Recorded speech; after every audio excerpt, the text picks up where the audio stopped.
Doctor గారు, అంటే మీరు నయం చేసిన లేదా మీరు ట్రీట్ చేసిన వాళ్ళు అంటే what is the lowest age? నేను అంటే చిన్న వయసులో వాళ్ళని కూడా చూసేవాళ్ళం ఇదివరకు. ఇప్పుడు పీడియాట్రిక్ న్యూరాలజీ రావటం వలన ఎక్కువ చిన్నపిల్లలు అటు వెళ్ళిపోతూ ఉంటాయి. సో యంగ్ ఏజ్ అంటే స్కూల్ పిల్లలు ఇప్పుడు మొన్న మనం ఒక 16-18 ఏళ్ళ పాప ఎగ్జామ్ రాస్తూ మాట అయిపోతే తర్వాత తను రికవర్ అయింది. అంటే వెంటనే రికవర్ అయ్యి ఓపీకి తీసుకొస్తే ఆ పాపకు చూస్తే ఆ ఏజ్లో ఆర్టీరియల్ స్ట్రోక్స్ అంత కామన్ కాదు. అంటే స్ట్రోక్స్లో ఆర్టీరియల్ స్ట్రోక్స్ అని ఉంటే వీనస్ స్ట్రోక్స్ అని ఉంటాయి. ఆర్టీరీస్ అంటే బ్లడ్ సర్క్యులేషన్ తీసుకెళ్ళి, వీనస్ అంటే రిటర్న్ తీసుకొచ్చేది.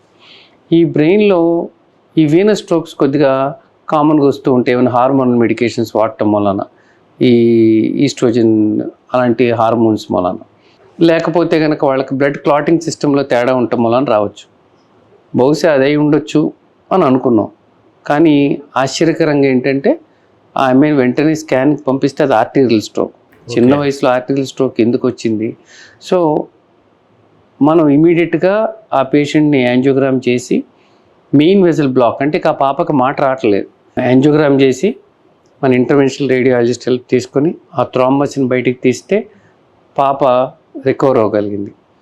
అయితే ఎందుకు వచ్చిందని అన్ని కారణాలు వెతికినా కూడా మనకి ఇన్డెప్త్ ఇన్వెస్టిగేషన్స్ చేసినా కనపడలేదు. కాకపోతే 3 సార్లు యాంజియోగ్రామ్ చేసినా 3 సార్లు బ్లాక్ అయితే చివరికి డెస్పరేట్ అటెంప్ట్లో స్టెరాయిడ్ ఇచ్చి, అంటే మనం చేసే ఇంటర్వెన్షన్తో పాటు స్టెరాయిడ్ కూడా ఇవ్వటం వలన ఆ పాప అంటే మళ్ళీ ఆ వెజల్ అక్రూడ్ అవ్వలేదు. అంటే వెజల్ బ్లాక్ అవుతుంది, వీక్నెస్ వస్తుంది, మాట రావట్లేదు. అలా స్టెరాయిడ్ ఇవ్వాలి అనేం రాసి లేదు. కానీ ఏదో ఒకటి చేయాలన్న ఉద్దేశంతో స్టెరాయిడ్ కూడా ఇవ్వటం వలన తర్వాత మళ్ళీ బ్లాక్ అవ్వాల. అంటే బ్లడ్ థిన్నర్స్ వాడాము. తర్వాత తను మామూలుగా రికవర్ అయింది. అయితే 3 రోజుల పాటు 3 సార్లు చేసినా కూడా ఎక్కడా కూడా పాపకు పర్మనెంట్ డెఫిసిట్ రాలా. అంటే దాంట్లో మనం కొద్దిగా అగ్రెసివ్గా చేయటం వలన, అన్నిటికంటే ముఖ్యంగా మెచ్చుకోదగ్గది పేషెంట్స్ వాళ్ళ యొక్క నమ్మకం. అది లేకపోతే మనం ఏం చేయలేం. మీ ఇంట్లో వాళ్ళకి ఎలా చేస్తారో అలా చేయండి సార్ అని అంటే అది మనకు కూడా చాలా బాధాకరంగా ఉంటుంది. చిన్న వయసులో మాట పడిపోతే కష్టం కదా అని. సో అది బియాండ్ ద లైన్ దాటి ఏదో ఒకటి చేయాలనే ఉద్దేశంతో స్టెరాయిడ్ కూడా మెథల్పెనిస్లో ఇచ్చి అలా రికవర్ చేసాం.